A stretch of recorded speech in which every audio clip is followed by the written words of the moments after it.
Hello students, my name is Rohit Penuli and I am from ICT Virtual Classroom Dehradun. कैसे हैं आप सभी? मेरे ख्याल से बहुत अच्छे होंगे, फिट होंगे, फाइन होंगे। हम क्लास 11th केमिस्ट्री कर रहे हैं जिसके अंदर हमारा चैप्टर इक्विलिब्रियम, और पिछले भाग में हमने बात की थी एसिड बेस को लेके, जिसमें हम आरएनएस कंसेप्ट पढ़ चुके हैं, ब्रॉन्स्टेड लाउरी कंसेप्ट पढ़ चुके हैं और हमने लुईस एसिड बेस स्टार्ट किया था। तो वहीं से अपने टॉपिक को कंटिन्यू रखेंगे। तो उसको करने के लिए चलते हैं स्मार्ट बोर्ड की तरफ। चलिए, तो हमने बात की थी पिछले भाग में लुईस एसिड एंड बेस।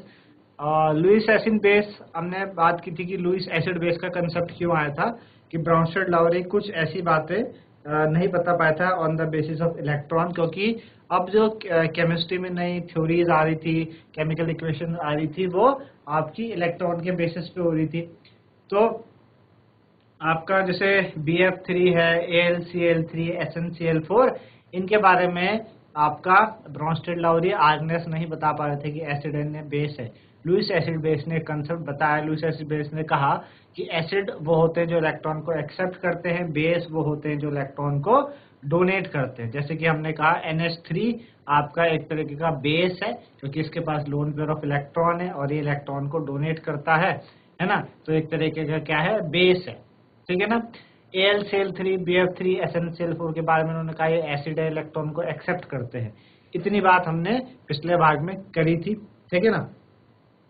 तो चलिए, तो पहले हम एसिड का क्लासिफिकेशन देखते हैं कि लुईस के अकॉर्डिंग कौन कौन एसिड हो सकते हैं, है ना। कौन कौन एसिड लुईस के अकॉर्डिंग हो सकते हैं। तो कौन कौन हो सकते हैं भाई एसिड? आपके इलेक्ट्रॉन को कौन एक्सेप्ट करेगा? जो पॉजिटिवली चार्ज स्पीसीज होंगे, जिसके पास पॉजिटिव चार्ज होगा, वही तो क्या करेंगे, इलेक्ट्रॉन को एक्सेप्ट करेंगे। क्योंकि लुईस की थ्योरी क्या कहती है कि एसिड कौन है जो इलेक्ट्रॉन को एक्सेप्ट करते हैं। तो पॉजिटिव चार्ज वाले इलेक्ट्रॉन को एक्सेप्ट कर सकते हैं, जैसे कि Ag+, है ना, इसके ऊपर पॉजिटिव चार्ज इलेक्ट्रॉन को एक्सेप्ट करेगा, ठीक है ना। Cl+ भी होता है एक चीज, ये भी इलेक्ट्रॉन को एक्सेप्ट करता है ना। और क्या हो सकता है इसके अलावा?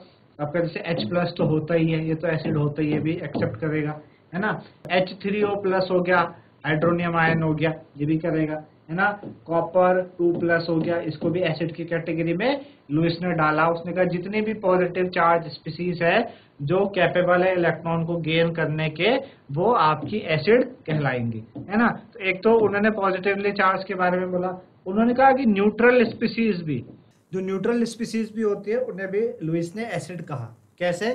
क्योंकि न्यूट्रल स्पीसीज के पास इलेक्ट्रॉन की कमी होती है, इलेक्ट्रॉन डेफिशिएंट होते हैं। जैसे कि BF3 के एग्जांपल हमने लिया।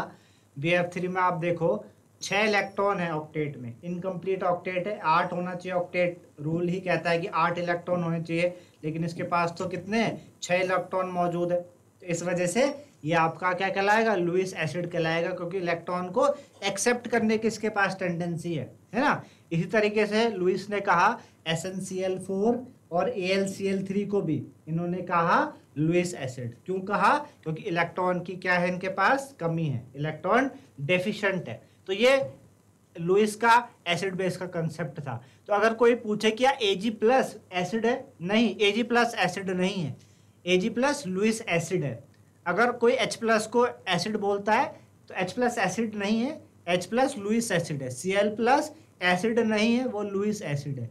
क्या BF3 एसिड है? नहीं, BF3 लुईस एसिड है। एसिड और लुईस एसिड में फर्क होता है ना भाई। एसिड और लुईस एसिड में क्या है, फर्क है। आई बात समझ में आपको? चलिए, इसी तरीके से उन्होंने बेस के बारे में बताया कि भाई बेस एक्चुअल में क्या है, जो इलेक्ट्रॉन को डोनेट करते हैं, है ना, इलेक्ट्रॉन को डोनेट करते हैं, उन्होंने लुईस ने बेस कहा। अब इलेक्ट्रॉन को कौन डोनेट कर सकता है? जो नेगेटिवली चार्ज होगा, है ना। जैसे कि Cl- इसके पास नेगेटिव चार्ज यानी एक्स्ट्रा इलेक्ट्रॉन है, ये डोनेट कर देगा और वापस अपने स्टेबल फॉर्म में आ जाएगा। तो इलेक्ट्रॉन डोनेट करेगा तो इसको बेस कहा। जैसे Cl- हो गया आपके पास, Br- हो गया, S- है, ठीक है ना, S2- हो गया, O2- हो गया, NO3- हो गया, HSO4- हो गया। तो these are called Lewis base. इन्हें लुईस बेस कहा क्योंकि इनके पास नेगेटिवली चार्ज स्पीसीज हैं, ये इनके पास नेगेटिव चार्ज है, डोनेट कर सकते हैं इलेक्ट्रॉन। दूसरी बात, बेस को in terms of lone pair के भी टर्म्स में लुईस ने समझाया कि लोन पेयर वाले आपके एलिमेंट जिनके पास लोन पेयर हों उन्हें भी हम बेस कहते हैं, जैसे कि NH3 है। अमोनिया के पास लोन पेयर ऑफ इलेक्ट्रॉन होते हैं तो उनको एक्सेप्ट करेगा वो, ठीक है ना, उनको एक्सेप्ट करेगा तो वो एक बेस है, सॉरी डोनेट करेगा तो वो एक बेस है। ROH एल्कोहल, ऑक्सीजन के पास लोन पेयर ऑफ इलेक्ट्रॉन आप देख पा रहे हैं कि यहाँ पे 2 पेयर हैं, है ना, 2 लोन पेयर है यहाँ पर, और यहाँ पे कितना है, एक ही लोन पेयर है। पेयर आप समझते हैं ना, जोड़ा, तो यहाँ एक पेयर है और आपका ROH में ऑक्सीजन के पास 2 पेयर है, तो डोनेट कर सकता है इलेक्ट्रॉन को, तो इसलिए इनको लुईस बेस कहा गया। आई बात समझ में आपको, कौन लुईस एसिड है, कौन लुईस बेस है, ठीक है ना। क्वेश्चन करते हैं, तो जैसे हमको दिया गया है कि classify the following species into Lewis acid and Lewis base, है ना, हमें लुईस एसिड और लुईस बेस के बारे में बताना है और हमें बताना है कि ऐसे क्यों दिखते हैं। तो जैसे कि सबसे पहला OH नेगेटिव की बात अगर करें तो OH नेगेटिव में आप देख पा रहे हैं कि ऊपर नेगेटिव चार्ज है, नेगेटिव चार्ज यानी इलेक्ट्रॉन डोनेट करने के कैपेबल है, तो जो इलेक्ट्रॉन को डोनेट करता है उसे हम क्या कहते हैं, उसे हम लुईस बेस कहते हैं। F नेगेटिव है, F नेगेटिव नेगेटिव चार्ज है, इसके पास भी इलेक्ट्रॉन डोनेट करने की टेंडेंसी है, इसको हम क्या कहेंगे, जो इलेक्ट्रॉन को डोनेट करता है लुईस बेस कहेंगे। H पॉजिटिव है, इलेक्ट्रॉन को एक्सेप्ट करने की टेंडेंसी है, पॉजिटिव है ना, इलेक्ट्रॉन को एक्सेप्ट करेगा, इलेक्ट्रॉन को एक्सेप्ट करता है उसे हम लुईस एसिड कहते हैं। BlCl3 है, BCl3 है, इलेक्ट्रॉन डेफिशिएंट है, अगर आप BCl3 बनाएं तो ऐसे बनेगा BCl3, है ना। आप देख पा रहे हैं कि कितने इलेक्ट्रॉन है, 6 इलेक्ट्रॉन है इसके पास, ऑक्टेट कंप्लीट ही नहीं हो रहा है, ऑक्टेट के लिए 8 चाहिए, 2 इलेक्ट्रॉन की कमी है, इलेक्ट्रॉन डेफिशिएंट स्पीसीज है, इलेक्ट्रॉन को एक्सेप्ट करेगा, जो इलेक्ट्रॉन को एक्सेप्ट करता है उसे हम लुईस एसिड कहते हैं।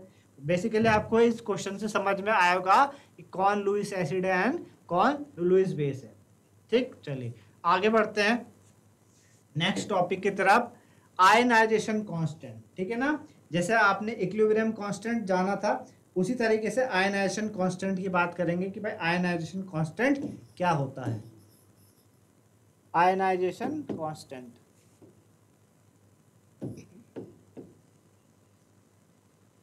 ठीक है, आयनाइजेशन कांस्टेंट होता क्या है, ठीक। चलिए, तो आयनाइजेशन कांस्टेंट आपको बताया हमने कि जैसे कि केमिकल इक्विलिब्रियम हमने बात करी कि इक्विलिब्रियम हुआ कब हुआ, जब दोनों तरफ फॉरवर्ड रिएक्शन बैकवर्ड रिएक्शन के बराबर आती थी, rate of forward rate of backward के आता था, तो उसे हम आयनाइजेशन कांस्टेंट कहते थे। इक्विलिब्रियम कांस्टेंट हम उसको हम इक्विलिब्रियम कांस्टेंट कहते थे। अब आयनाइजेशन कांस्टेंट जब हमने स्टार्ट किया था, आयनिक इक्विलिब्रियम हमने बात की थी, तो हमने बताया था कि जब आयन और मॉलिक्यूल के बीच में इक्विलिब्रियम स्टैब्लिश होता है तो उसे हम एक आयनिक इक्विलिब्रियम कहते हैं। तो आयनाइजेशन कांस्टेंट उस टर्म में हम कैसे बताएंगे, है ना, कि हमने बात करी कि आयनिक इक्विलिब्रियम जनरली कौन शो करते हैं, स्ट्रॉन्ग इलेक्ट्रोलाइट तो शो नहीं करते, तो स्ट्रॉन्ग इलेक्ट्रोलाइट के पास क्या है, एक कंप्लीट डिसोसिएशन होता है उनका और टूट जाते हैं, तो इक्विलिब्रियम स्टैब्लिश नहीं हो पाता वहाँ पे। लेकिन वीक जो इलेक्ट्रोलाइट थे वो कैपेबल होते हैं इक्विलिब्रियम को स्टैब्लिश करने का, क्योंकि वीक इक्विलिब्रियम में हम देखते थे कि आपका बहुत कम परसेंट आपका डिसोसिएशन होता है, बहुत कम परसेंट डिसोसिएशन होता है, उस वजह से रिएक्टेंट और प्रोडक्ट के बीच में एक इक्विलिब्रियम स्टैब्लिश हो पाता है ना, जो कि स्ट्रॉन्ग इलेक्ट्रोलाइट में नहीं होता। तो जनरली जो आपका आयनाइजेशन कांस्टेंट शो करेंगे वो कौन करेंगे, वीक एसिड। सपोज एक एग्जांपल ले लेते हैं हम वीक एसिड का, जैसे कि CH3COOH, आपने बात की थी कि भाई CH3COH क्या है, एक वीक एसिड है ना। अब जब ये डिसोशिएट होगा, टूटेगा, तो किस में टूटेगा, ये टूटेगा CH3COO नेगेटिव में टूटेगा और प्लस H पॉजिटिव में टूटेगा, है ना, इसमें टूटेगा। अगर आप इसका KC निकालें, भाई CH3 को आपने एक्वस स्टेट में लिया था, है ना, इसका आप KC निकालें तो इसका KC क्या बनेगा, इसका KC बनेगा CH3COO नेगेटिव, ठीक है, और H positive whole upon CH3COOH, है ना, ये बनेगा इसका KC, ठीक है ना। तो इस केस में जो KC होता है, इस केस में जो KC होता है उसी को हम क्या कहते हैं, उसी को हम क्या कहते हैं, के, यहाँ पे एसिड, हमने ये क्या था, एसिड था, तो हमने क्या बात करी कि ये क्या हो जाएगा, Ka हो जाएगा, तो इसका Ka क्या हो जाएगा CH3 COO negative H plus whole upon CH3 COOH। ठीक है ना। इस केस में, एसिड के केस में जो Kc होता है उसे हम Ka कहते हैं, यानी आयनाइजेशन कांस्टेंट ऑफ एसिड। ठीक है ना, आयनाइजेशन कांस्टेंट ऑफ एसिड।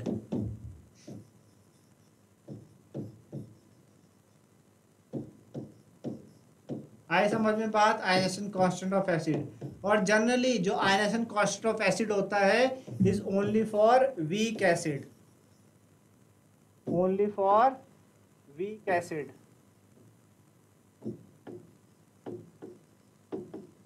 ठीक है ना, आयनाइजेशन कांस्टेंट जनरली किसके लिए होता है, वीक एसिड के लिए होता है, स्ट्रॉन्ग एसिड के लिए आयनाइजेशन कांस्टेंट नहीं होता। आई बात समझ में।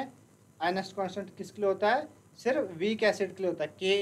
के को हम क्या कहते हैं, आयनाइजेशन कांस्टेंट ऑफ एसिड कहते हैं। ठीक है ना, आई बात समझ में। ठीक है ना, इसी तरीके से आपका बेस का भी हो जाएगा। अगर आप एसिड की जगह बेस लें, हम कोई बेस ले लें, जैसे NaOH ले लें। अब NaOH तो क्या है, स्ट्रॉन्ग बेस है ना। NH4OH अगर हम बात करें, NH4OH है ना, NH4OH क्या आपके पास, ये वीक बेस है, तो ये टूटेगा तो कैसे टूटेगा, NH4 प्लस में और प्लस OH नेगेटिव में। तो इसका ये बेस है एक, तो बेस का क्या होगा, Kb हो जाएगा, आयनाइजेशन कांस्टेंट ऑफ बेस। ठीक है ना, NH4 plus OH negative whole upon NH4OH। ठीक है, NH4 plus OH negative NH4OH। तो ये क्या है, आयनाइजेशन कांस्टेंट ऑफ बेस है, आयनाइजेशन कांस्टेंट ऑफ बेस।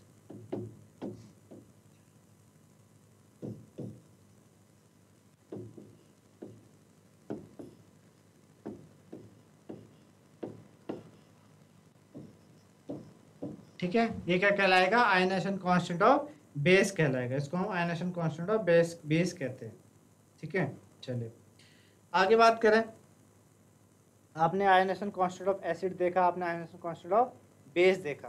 ठीक है ना, तो जितना ज़्यादा आपके पास Ka होगा उतना ज़्यादा आपका एसिड स्ट्रॉन्ग होगा, जितना ज़्यादा Kb होगा उतना ज़्यादा आपका क्या होगा, बेस स्ट्रॉन्ग होगा।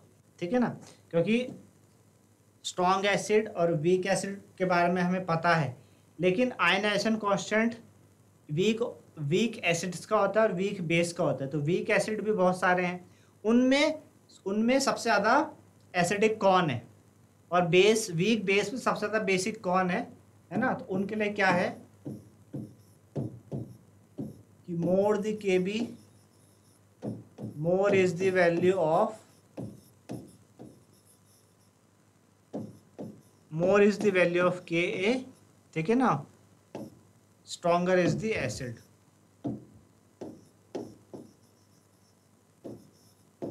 stronger is the acid। जितनी ज़्यादा Ka की वैल्यू होगी उतने ज़्यादा स्ट्रॉन्गर एसिड होगा, है ना। सपोज मेरे पास क्या है, एक A है, एक B है और एक C है। इसकी वैल्यू सपोज दे रखी 2.3 इंटू 10 की पावर -2 है ना। ये दी है 4.7 इंटू 10 की पावर -2 और ये दी है 1.3 इंटू 10 की पावर -2 है ना। ये वैल्यू दी है हमको ABC। अब इन ABC में पूछा कि स्ट्रॉन्गर एसिड कौन है, कौन सा स्ट्रॉन्गर एसिड है, कौन वीक एसिड है।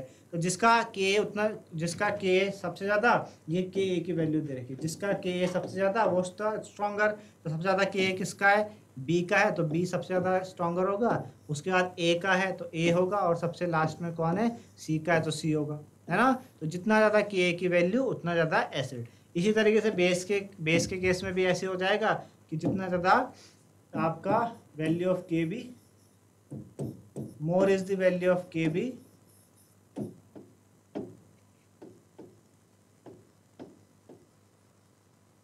More is the value of Kb। ठीक है, स्ट्रॉन्गर इज द बेस।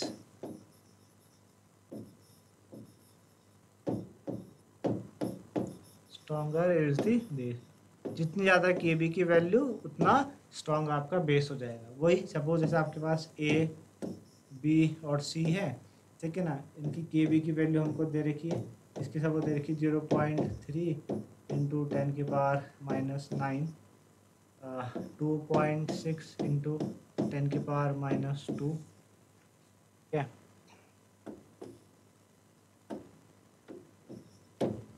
इसकी सपोज है 4.7 इंटू 10 की पावर -6, है ना। तो सबसे ज़्यादा K की वैल्यू किसकी है? सबसे ज़्यादा K की वैल्यू इसकी है 2.6 इंटू 10 की पावर -2, सबसे ज़्यादा बेस ये होगा। फिर सबसे ज़्यादा किसकी ये वाली वैल्यू है तो C हो जाएगा, और सबसे कम ये वाली वैल्यू है तो A हो जाएगा, ठीक है ना। इस वजह से जितना ज़्यादा वैल्यू होगी Kb की उतना स्ट्रॉन्गर आपका बेस कहलाएगा, ठीक है, उतना स्ट्रॉन्गर बेस कहलाएगा। चलिए, तो आपने Ka देखा, आपने Kb देखा, है ना। अब बात करें ionic product of water. Ionic product of water कि वाटर का आयनिक प्रोडक्ट क्या होगा। जैसे आयनाइजेशन कांस्टेंट ऑफ एसिड देखा, आयनाइजेशन कांस्टेंट ऑफ बेस देखा, ऐसी आयनिक प्रोडक्ट यानी आयनाइजेशन कांस्टेंट ऑफ वाटर कैसे होता है, किस तरीके से आयनिक कांस्टेंट ऑफ वाटर को हम निकालते हैं, ठीक है ना।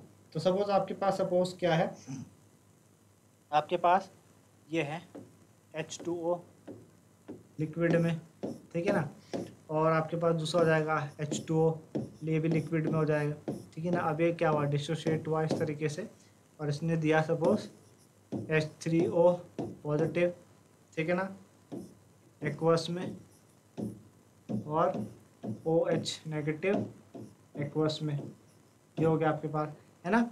अब देखो इसको हम क्या बोलेंगे, बेस बोलेंगे कि इसने क्या करा है, ब्रॉन्स्टेड के अकॉर्डिंग इसने गेन करा H+ को, इसको बोलेंगे एसिड, इसने क्या करा, लूज करा ब्रॉन्स्टेड लाउरी कंसेप्ट के अकॉर्डिंग। इसको हम एक को बेस बोला, एक को हमने क्या बोला, एसिड बोला। तो डिसोसिएशन इसका किस तरीके से आप दिखाओगे, इसका डिसोसिएशन ऐसे दिखाओगे K = H3O+, ठीक है, और इसका OH नेगेटिव, ठीक है ना, होल अपॉन आपके पास H2O आ जाएगा, है ना, होल अपॉन H2 आ जाएगा, ठीक है ना। एक जो वाटर है, अब जब एक्वस होता है तो एक्वस के साथ जो वाटर उसकी कंसंट्रेशन हमको यूनिटी लेते हैं, एक की कंसंट्रेशन यूनिटी आ जाएगी तो एक H2 आपके पास आ जाएगा, है ना। तो कंसंट्रेशन ऑफ वाटर को हमने हटा दिया डिनोमिनेटर से, क्योंकि जो वाटर है वो आपका प्योर लिक्विड है और उसकी कंसंट्रेशन कांस्टेंट होगी। तो H2O क्या हो जाएगा, आपका इनकॉर्पोरेट हो जाएगा आपका इक्विलिब्रियम कांस्टेंट में, और नया वो आपको कांस्टेंट देगा जिसको हम कहते हैं आयनिक प्रोडक्ट ऑफ वाटर, है ना। तो इसको भी हम H2O को, क्योंकि दोनों तरफ H2 है तो इसकी कंसंट्रेशन को हम यूनिटी मान लेंगे, तो इसको हम ऐसे दिखा सकते हैं KW = कितना, H3O+, ठीक है, और इधर OH नेगेटिव। तो ये KW जो है इसी को हम कहते हैं आयनिक प्रोडक्ट ऑफ वाटर।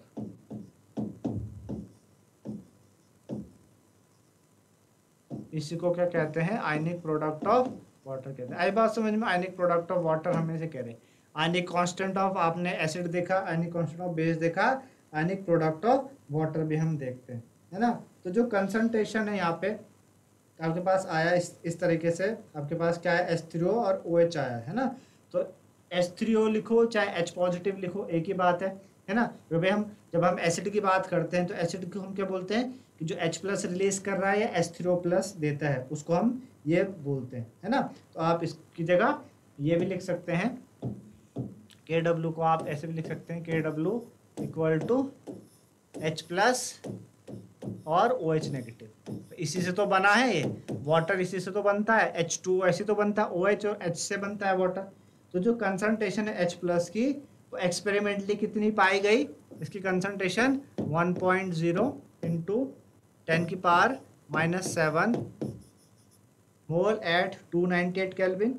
और जो डिसोसिएशन ऑफ वाटर का वो क्या करता है, जब वाटर टूटता है तो वाटर टूटने पे इक्वल नंबर ऑफ क्या देता है, H+ और OH नेगेटिव आयंस देता है। जब वाटर क्या करता है, ब्रेक होता है तो इक्वल नंबर में H+OH देता है। तो जो कंसंट्रेशन होगी हाइड्रोक्सिल की वो भी कितनी हो जाएगी 1.0 इंटू 10⁻⁻7 हो जाएगी, है ना, वो भी इतनी हो जाएगी।